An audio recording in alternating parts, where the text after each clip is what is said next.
this computer. There we go. Ta-da. Okay, thanks, Paula. So really excited to be here. Thank you for everyone joining us today, whether it's live.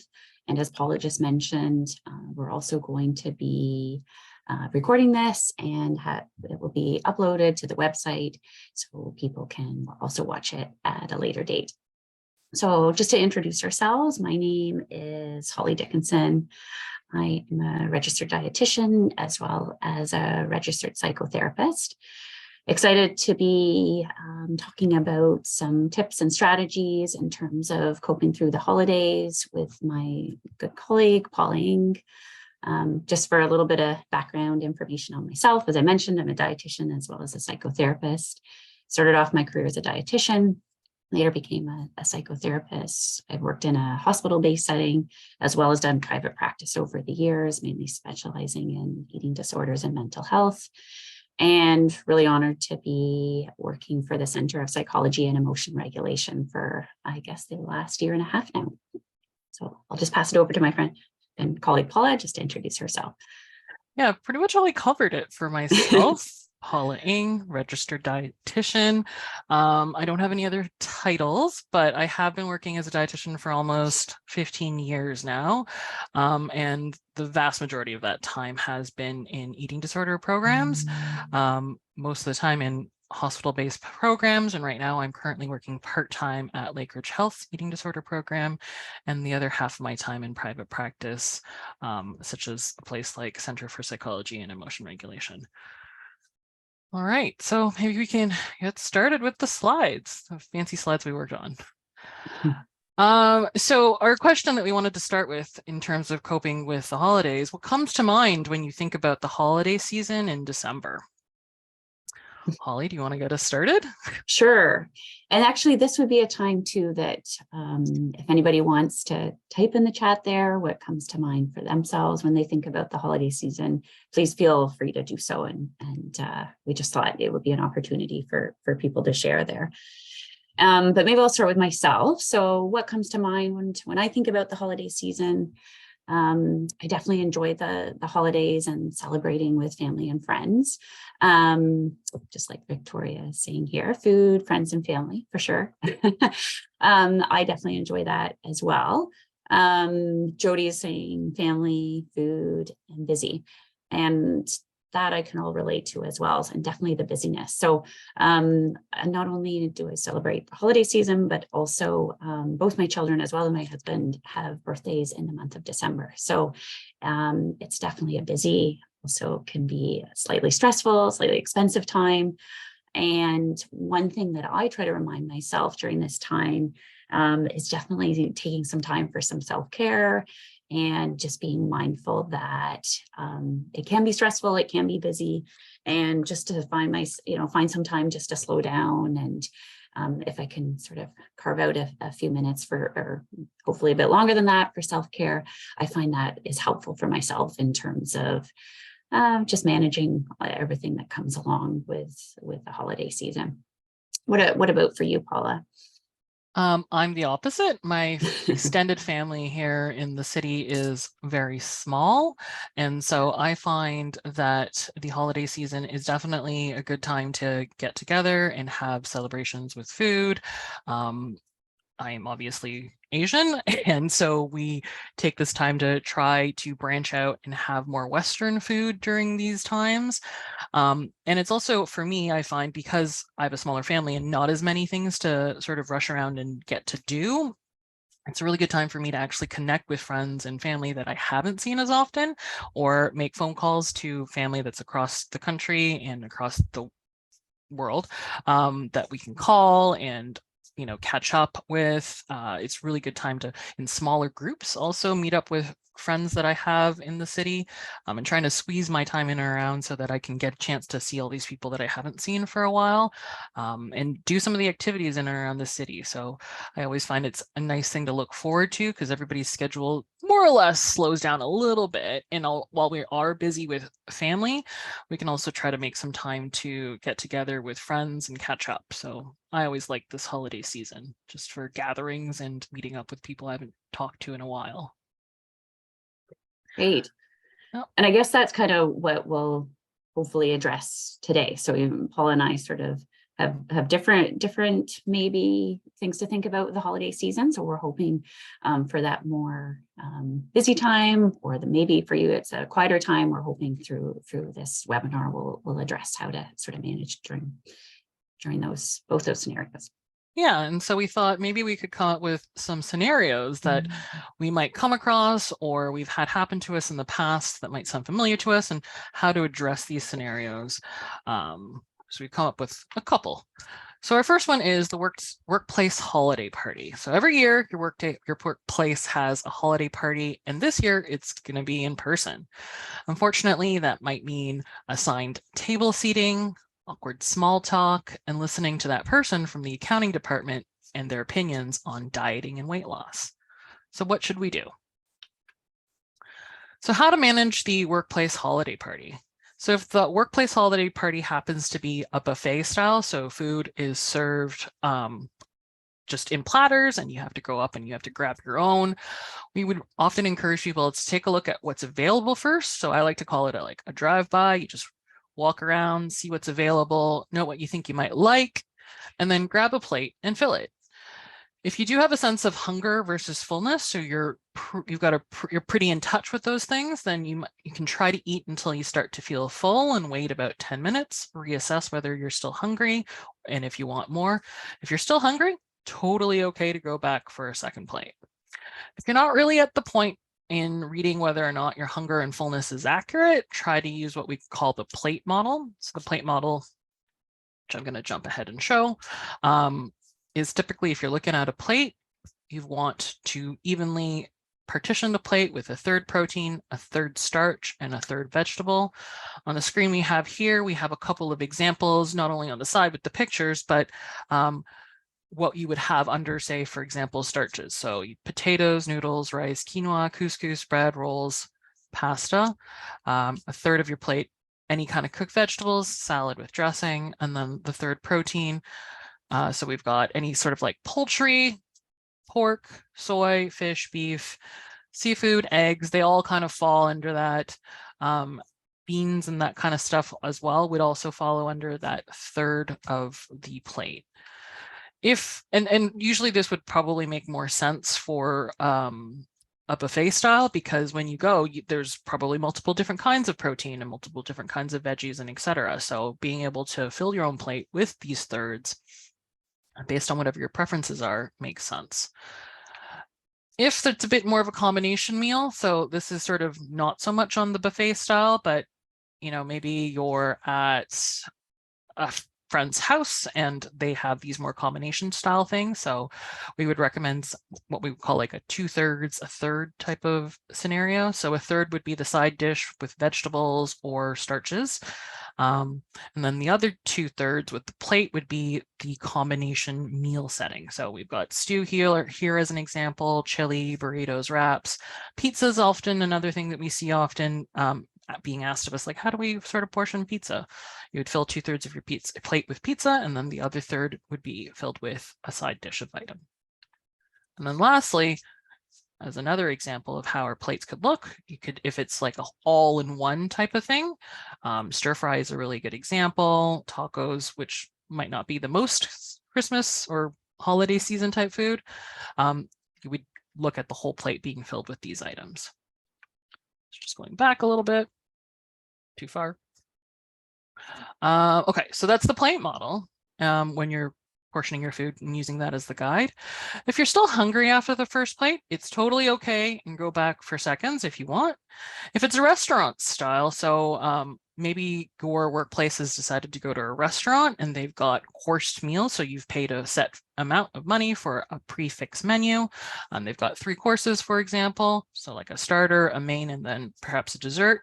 Try to eat mindfully with each course. If the main course is quite generous and you're not sure how you're going to feel after eating it, it's okay to consider starting with 2/3 of the meal at first and then reevaluating after you've finished the 2/3, seeing how you're feeling.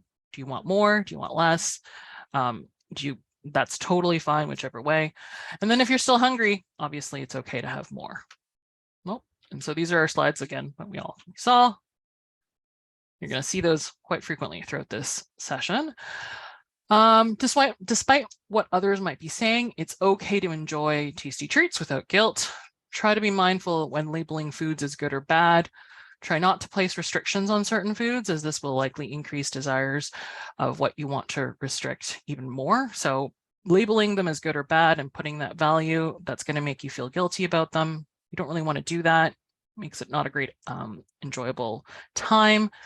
And definitely the more you want that food item and you kind of stare at it all night, sitting there on the buffet table, the more likely are you going to get it. So why not just try not to place these restrictions and enjoy yourself while you're there. Any type of diet culture talk can be difficult to tolerate. So having some prepared phrases to politely redirect the conversation, such as, hey, do you mind if we talk about something else? This conversation is actually making me uncomfortable, is a really nice way to redirect. And especially if there is somebody that's being annoying with what they're talking about and it's making you uncomfortable. It's very okay to set conversation boundaries. Try not to compare yourself to others, and whether it's about food on your plate or appearances, truly nothing good comes from comparing. And if possible, if you've got an ally or a good friend that you feel really comfortable with in your workplace, spending some time sitting with them if it's possible, or, making some time to have breaks with them throughout this workplace dinner, getting up at the same time and saying, okay, in 5 minutes, let's go meet in the washroom and take a break together. That might also help as well. Okay, great. Thanks, Paula. So I'm going to talk about a different scenario here.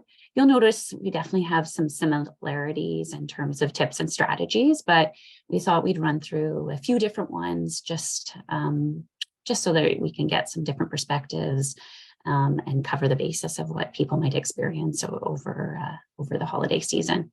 So this is Aunt Mary's holiday buffet. So Aunt Mary's invited you over to her holiday dinner. It's with all her friends and family.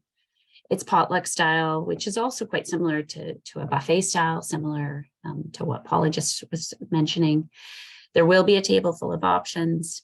And additionally, there's Aunt Mary's partner who sometimes offers unsolicited advice and likes to share their thoughts and feelings about everything. So how do we manage that and what do we do?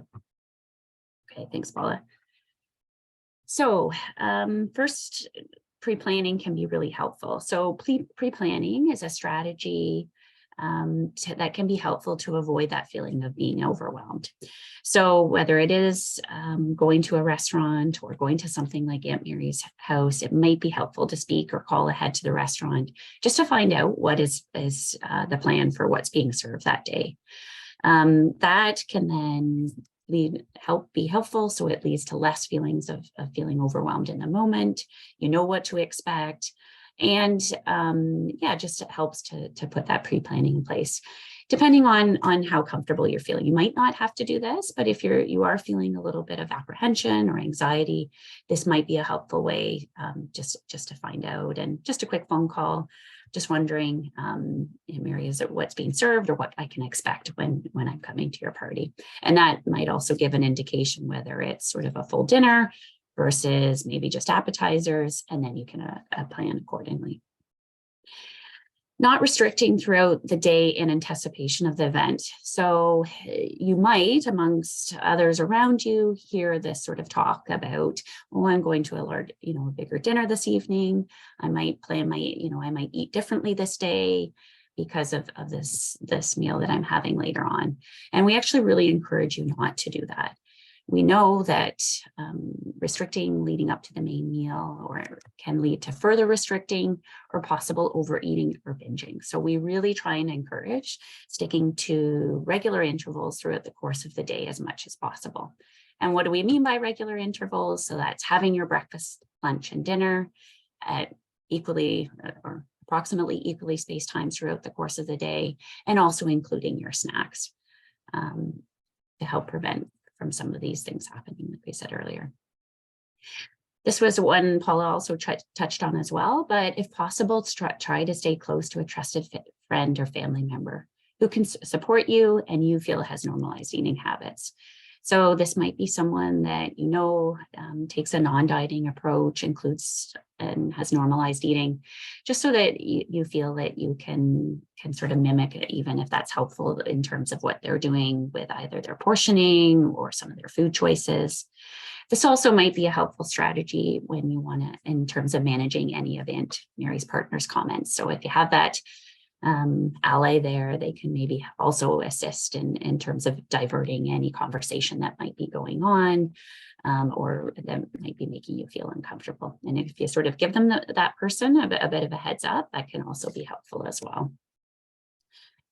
The next is about taking 5 minutes or even 15 or half an hour, whatever you feel like you need when you notice that your anxiety or stress might be increasing. For those of you that are familiar with DBT, you might recognize this as the stop strategy, which is really about stopping and taking and breathing and taking a breath and a pause. It's okay to take a break from the crowd.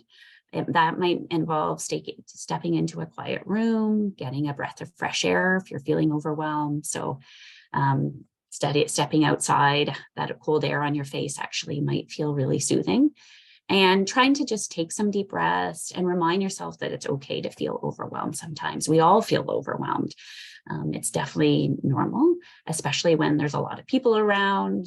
The temperature might be really warm in the house. Like we said, there's maybe people talking about things that might be making us feel uncomfortable.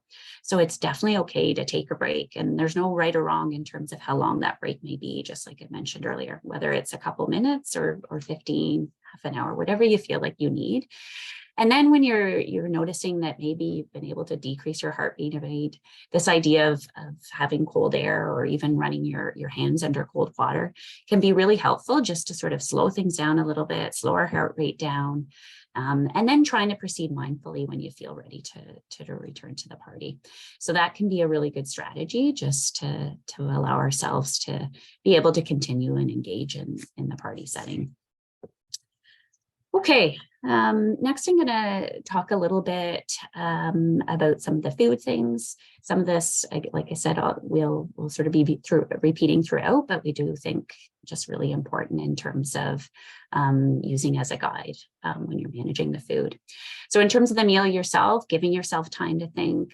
Paula spoke to this a little bit earlier, trying to scan everything there before you serve yourself. So whether you've called ahead or maybe you haven't and you're just taking a look now before you kind of you start to put things on your plate, just have a look of what's available. And like I said, it might be a main meal or it might be appetizers. So trying to figure out, how does this actually fit onto my plate?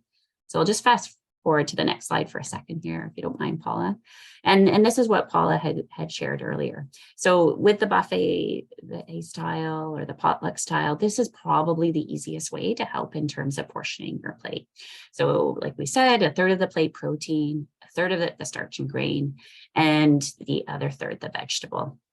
So for the protein, there might actually be a couple different types of protein.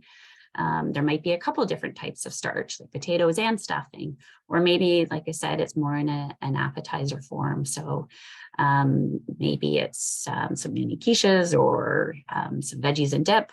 And that can still fit into your plate in this way as well. So just whether it's a full protein or a couple different ones, a third of the plate the protein, a third of the plate starch, and a third the vegetable.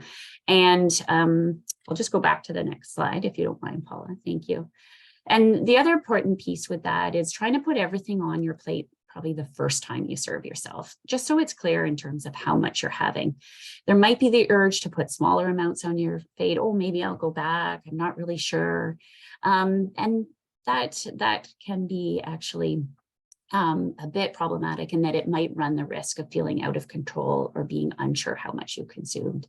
So having your plate look like this, the slide I just shared, is probably the easiest. So you have as much of a clear understanding of how much you're having. And like I said, if you keep returning or maybe not feeling like you can go back, then you might run the risk of either leading to restricting or overeating and binging. So trying to serve yourself the first time is typically what we recommend. Try engaging in conversation and focusing on the company and why you decided to come to Aunt Mary's party in the first place. So you might notice for yourself, you're feeling overwhelmed. You might notice that your thoughts are running on to things like weight and shape or some of the food choices that you maybe have or haven't made. And that can be really hard to focus on why you're there in the first place or the conversation that's going on. So trying to be mindful what's happening in the group conversation and trying to really follow through with the conversation and listening to what others can be helpful to just ease anxiety and make the meal time more pleasurable if you notice your mind is wandering a little bit. And most importantly, really being kind and patient with yourself. Like I mentioned, we all can feel stresses during this time. So just to be kind, recognize that we can all feel overwhelmed sometimes.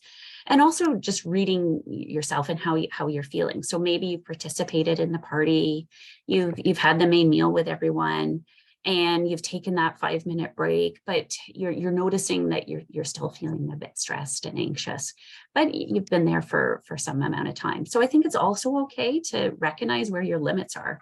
And you know what, I've sort of seen who I wanted to see. I've participated as to the comfort level that I feel comfortable with, and I'm actually going to call it a day and go home now. So recognizing limits, I think, is part of being kind to yourself and that piece around self-care and wishing everyone a happy holiday and going on your way, maybe a little bit earlier than others. I think is definitely okay too.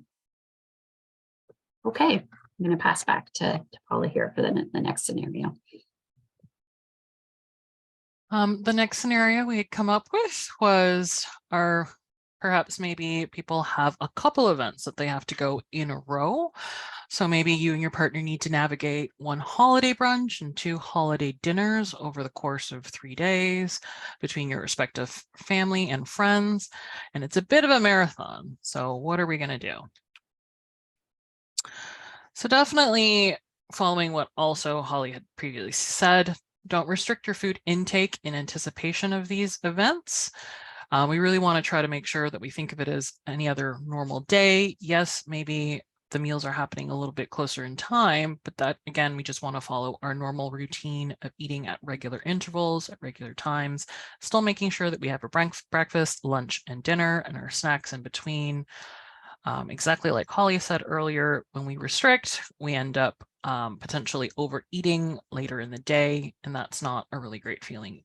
So really trying to make sure that we follow our routine for eating is really helpful. Make a plan and put it down on paper. This can help decrease anxiety and increase likelihood of following through on your plan. So we've echoed this planning bit quite a few times through our different scenarios, and that's because it's really important to give yourself a game plan and think about what's going to happen. When am I going to eat my regular meals? What time?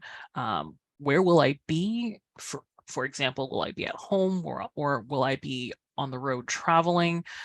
Those actually really affect the food choices that we can have and can make. So it's really important to plan out. It doesn't have to be super specific times. You could put general time frames so that you know where things will fall into place. And that helps decrease anxiety and helps us get a better idea of just how things are going to run that day, and writing it down, make sure that we're going to follow through.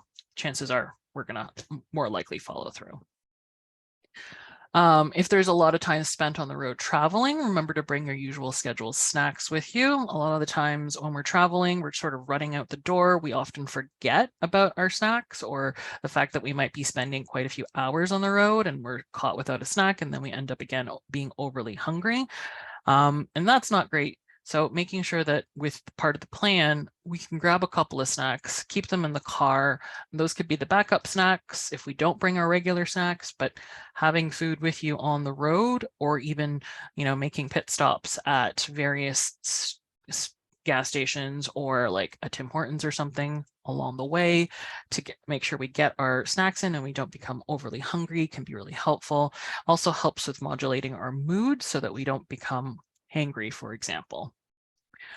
Try not to graze throughout the day. So while we do want people to have snacks and have meals, just constant grazing throughout the day isn't going to necessarily be helpful either, because it can confuse your hunger and fullness cues, leading to unintended overeating. And that might actually apply at when you're at somebody's house and they've put out a lot of little snacky things that are around and available. Even under those circumstances, we would try to encourage people to follow their regular eating intervals and having snacks at those particular times or meals at those particular times, and try not to graze in between, because again, that can really confuse our hunger and fullness cues. At these meals, so once you're there for either brunch or for these dinners, following that plate method that we had talked about with those slides, so a third, a third, a third, to help make sure there's balance and variety at your meals. And try not to focus on your weight or think about making up what you ate with extra workouts later. When we really try to, when we're thinking too much about, oh my gosh, how much have I eaten? How's this going to reflect on my weight? That really makes it difficult to enjoy the food and really be present for your friends and your family and the moments that you're there to really try to enjoy. And it also increases feelings of guilt and shame. So if we can, plan, not restrict, eat on irregular intervals, and really try your best not to focus on weight and shape, you're doing your best to try to be present and be there in the moment to enjoy family and friends. Holly? Okay, great. Thanks, Paula. So this last scenario here I'm going to be talking about is focusing on yourself over the holidays. So as we know, the holiday season can be busy. It can be really expensive. And for some of this, it actually might not be a time we're looking forward to and might not be enjoyable. Or the holidays, it just might not be something that we celebrate. So how do we take care of ourselves during this time if those are some of the experiences we might be having? In terms of the food choices, we'll talk a little bit about how to maybe perhaps manage with the food. Sticking to a regular structure of eating is recommended. So perhaps you're on a meal plan or not. It's sticking to the idea of regularity. So having 3 meals and along with the snacks. And if you're really feeling unsure about how things are going to go down during this time, you're not sure how you're going to feel, you might notice increased stress or anxiety, it might be really helpful to plan your meals ahead. And also when you go to the grocery store, as well as maybe making a grocery list. We all know that the grocery store can be a really busy time during the holidays. And so having a list is important. And also I would really encourage planning to go when it isn't busy. I think all of us can relate to being in a grocery store just before a holiday. Oftentimes, almost always, the grocery stores are closed for at least a couple days. So that couple days before the grocery stores are closed, that can be a really stressful place for anybody. So just trying to plan accordingly. And usually the early morning is a good time to go, especially during the week or an evening. Typically weekends are a busier time. So trying to plan accordingly, have your list. And also, if you don't even want to set foot in a grocery store, that's okay too. Ordering online, doing a click and collect, or some kind of meal delivery, if that's feasible for you, that might be an option just to avoid the grocery store altogether, knowing that it's probably going to increase stress and anxiety. In terms of a holiday meal, and this I would encourage whether you are with others or not, maybe spending some time in terms of just making the eating experience enjoyable. So if you're not planning on being in person with others, perhaps you could arrange a Zoom or a FaceTime call with a trusted friend or family member, just to really stress the importance of social connections during this time. But like I said, whether we're seeing people in person or not, this can be really important. And in terms of the meal that you're planning or the food choices that you're making, if you're in a position to do so, trying to make food choices that honor your physical as well as mental health, your taste buds, and your lifestyle.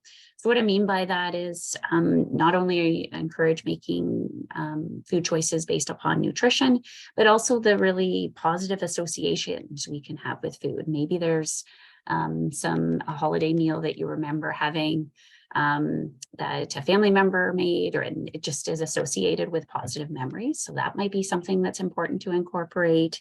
Or maybe you're choosing your favorite food or your favorite takeout just because it's really enjoyable and it tastes good. So just trying to really be mindful when you're making those food choices. And most importantly, trying to eat with curiosity and self-compassion, especially when we know this can be a bit more of a stressful time. Okay, thanks, Paula. And on that note, just in terms of this idea of self-compassion, I really want to emphasize the importance of self-care and how helpful this can be during this time.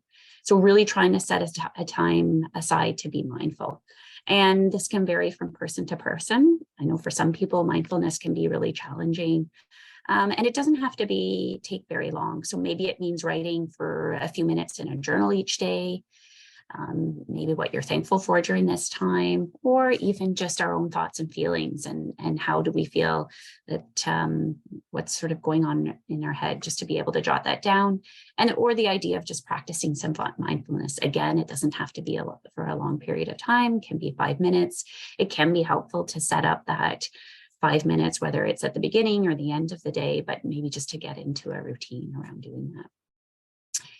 Taking time to focus on taking care of your body. So maybe that might be running a hot bath, going for a massage, practicing some deep breathing, or going, if you're able, for a walk in nature. Just really stressing the importance of reconnecting with yourself and your body, being thankful for the things that our body can do, and the importance of taking care of ourselves during this time. Perhaps you're not seeing others in person, but this actually might be a good time to connect with an old friend or someone that you haven't spoken to in a while. Just want to stress the importance of social connections during this time.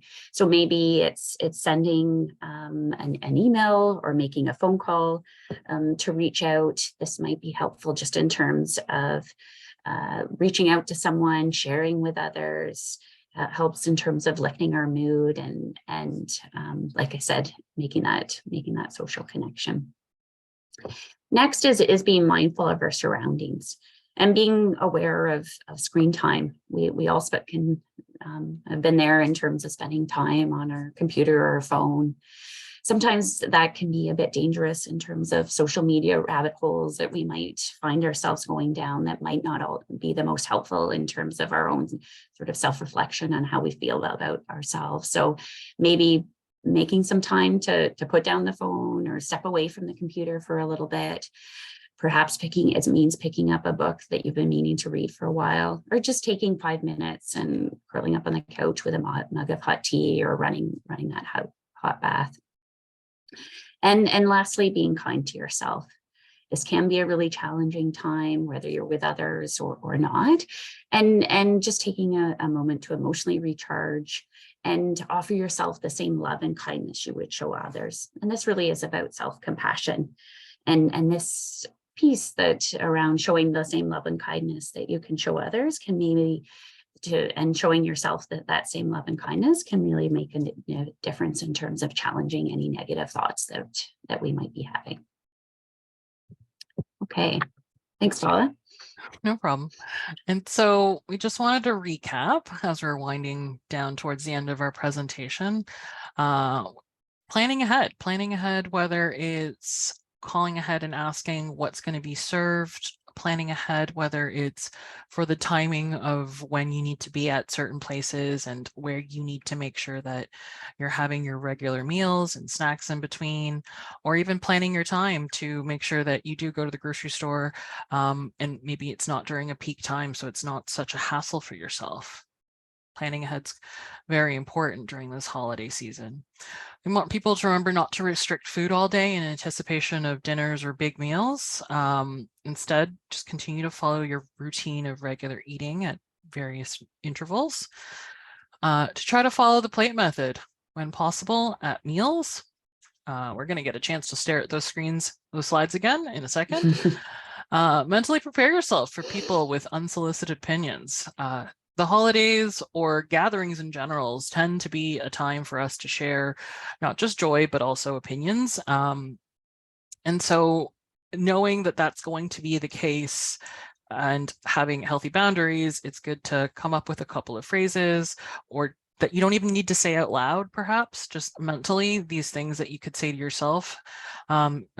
A good set of self-talk phrases that you could say to yourself that can help you just remind yourself that not everybody's opinion needs to be something that we pay attention to. Trying not to compare, whether that's food that we put on our plate and what such so-and-so, a little bit further down on a different table has picked on their plate, or appearances and how we look during the holidays. Comparing really is bad for our mental health, and on top of that, doesn't really take effect into the, we don't consider the whole bigger picture of things that are going on. So it's not a very helpful thing to do and really just makes us feel bad about ourselves. Food is more than fuel. It's more than just nutrients and calories. It's also social. We want to enjoy the time, create memories, and connect with friends and family during these busy holiday seasons.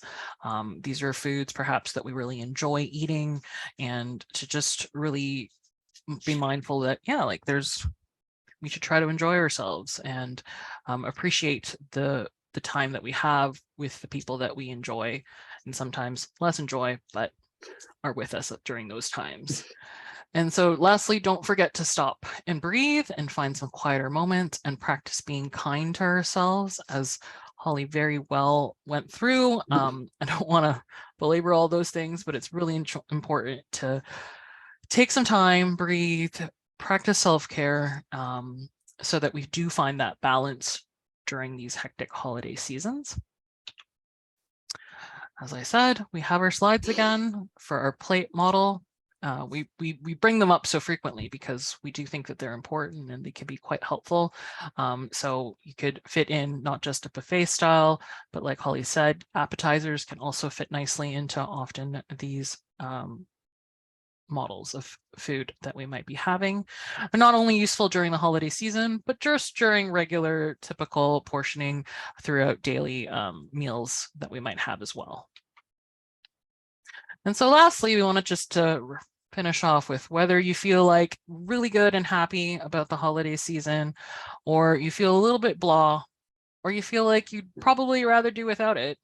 I hope everybody has a good December, and thank you for your time. So I think we're going to stop recording here, if I can figure that out.